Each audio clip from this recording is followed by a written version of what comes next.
Welcome back! If you are new to the channel, I make games, and you can download many of my games from the link in the description below. In order to make my card game feel better, some juice is needed. You can watch my previous juice video from the link on the top. The combination of animations, effects, movement and sound done well will grab the player's attention and feel satisfaction, reward the player. Having static images like this in the card game make the game feel slow and boring. If you play with real cards, you will not be able to add those elements. So let's take the opportunity to make it more satisfying to play.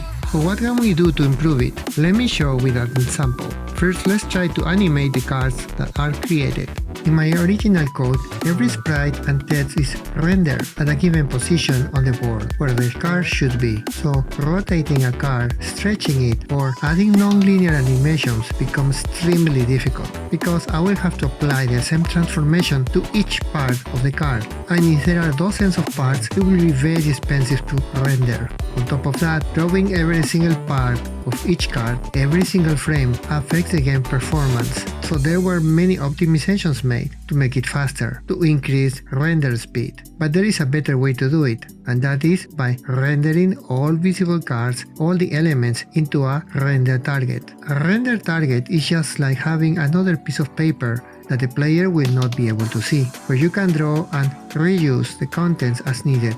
So I remade the rendering pipeline, and now I draw all the cards into a render target and only update cards that have some text or animation changes. Then use the section with that render target to put the card on the game board. Because of that, rendering each card became trivial and the game became a lot faster to render. Now that every part of a card is merged into a single texture, it becomes really easy to animate, rotate, scale and stretch it. That grabs my attention a little bit, like this now. But that's not enough to keep my attention for a long time, so added some particles on landing on the game board to give it more weight. And finally added sound effects. That really sells the effect of the card when landing on the board. This is just the first animation added to the game. I still need to add many more animations and give the player satisfaction by playing cards. I use a very similar rendering technique in another of my unreleased games. Perhaps one day I may release it, so I leave you now with a view of that other card game. If you want to support my work, please click like and subscribe and click on the notification bell so you do not miss my next update. Thank you so much for watching my journey. See you next week.